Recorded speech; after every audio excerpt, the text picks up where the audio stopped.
అందరికీ జేబీఎం. నేను Rajesh Mahasena. Welcome to Mahasen media. Chandrababu Naidu గారికి ప్రజల ఆదరణే కాదండి, దేవుడు ఆశీస్సులు కూడా ఉన్నాయండి. దేవుడు ఆశీస్సులు కూడా ఉన్నాయి. ఎందుకంటే 2019లో వైసీపీ 22 ఎంపీ స్థానాలు నెగ్గిందండి. 2024కి వచ్చేటప్పటికి టీడీపీ 16 ఎంపీ స్థానాలు నెగ్గిందండి. కానీ 2019లో 22 ఎంపీ స్థానాలు ఉన్నా సరే వైసీపీకి కనీసం ఒక కేంద్ర మంత్రి పదవి కానీ, ఈ రాష్ట్రానికి ఒక బడ్జెట్ కానీ, ఆ పోలవరం కానీ, ప్రత్యేక హోదా కానీ, స్టీల్ ప్లాంట్ అమ్మకాన్ని ఆపడం కానీ, ఇలాంటి రైల్వే జోన్ కానీ, కనీసం రైల్వే జోన్ ఒక్కటి తీసుకురాలేపారండి. 22 మంది ఎంపీలు.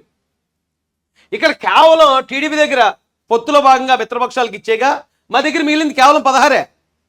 కానీ 16లోనే దాదాపు 2 క్యాబినెట్ మినిస్టర్లు వచ్చారండి టీడీపీకి.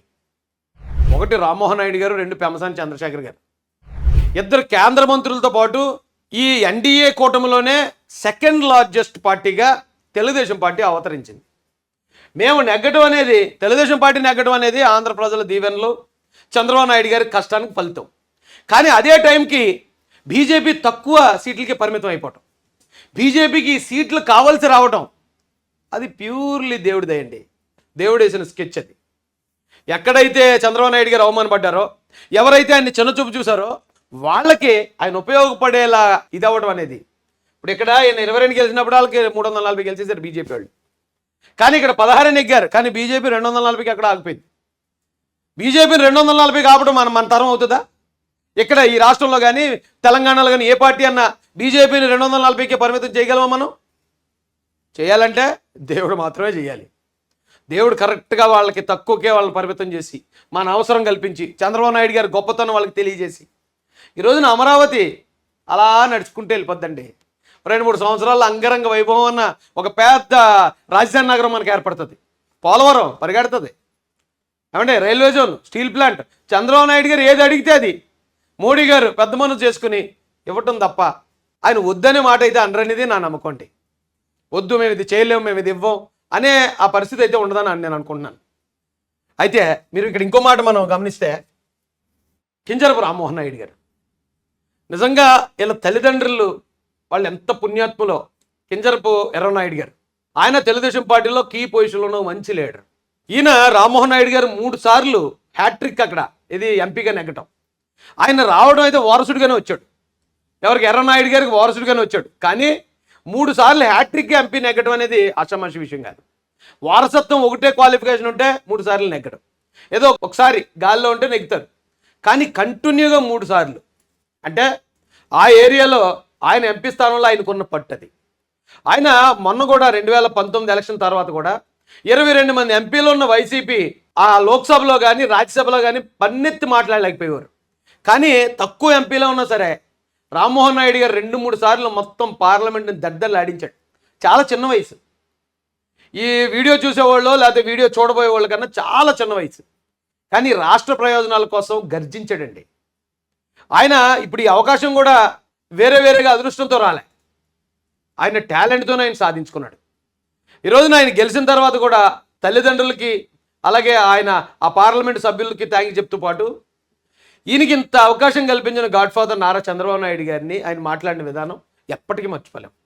మీకు తెలుసో లేదో, ఈయన కేంద్ర మంత్రి, నాకు తెలిసి విమానయాన శాఖ, ఏ శాఖ ఇచ్చినా కానండి ఆయన కేంద్ర మంత్రి అంటే ఇటు కాశ్మీర్ నుంచి పైన కింద కన్యాకుమారి దాకా ఆయన ప్రోటోకాల్ ఉంటుంది.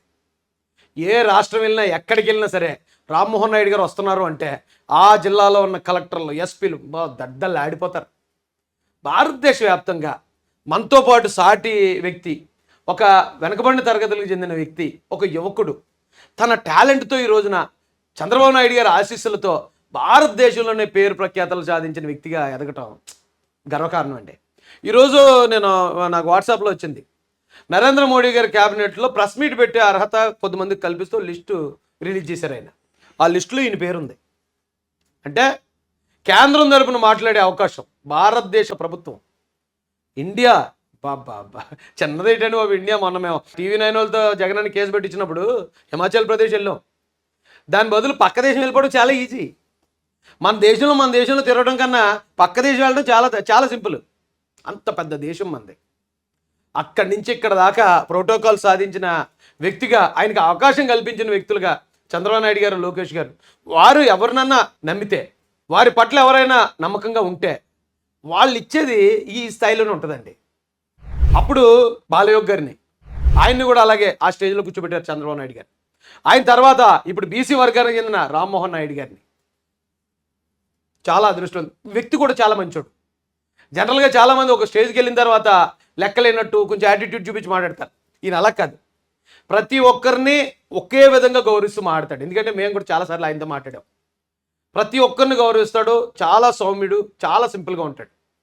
అలాంటి వ్యక్తికి ఇంత గొప్ప అవకాశం చంద్రబాబు నాయుడు గారి ద్వారా రావటం, వాళ్ళ తల్లిదండ్రులు చేసుకున్న పుణ్యంతో పాటు ఈ ఆంధ్ర రాష్ట్ర ప్రజలకు కూడా మేలండి. అది ఏది మాట్లాడాలన్నా స్ట్రైట్ ఫార్వర్డ్ మాట్లాడతాడు. కంగ్రాచులేషన్స్ అండి రామ్మోహన్ నాయుడు గారు.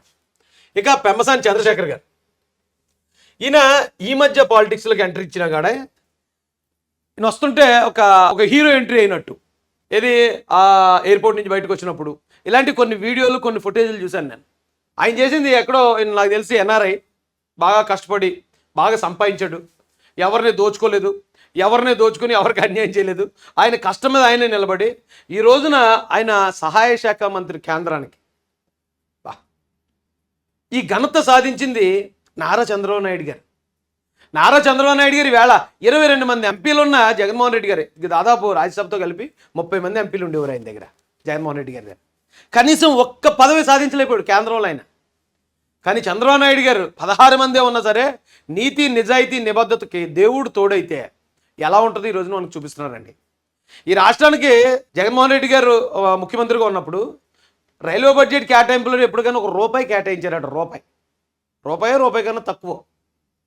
మరి ఇప్పుడు అదే రైల్వే కేటాయింపులు, అదే కేంద్రం కేటాయింపులు, ఇవన్నీ కూడా ఏ స్థాయిలో జరగబోతున్నాయో మనం ప్రత్యేకంగా చెప్పక్కర్లేదండి.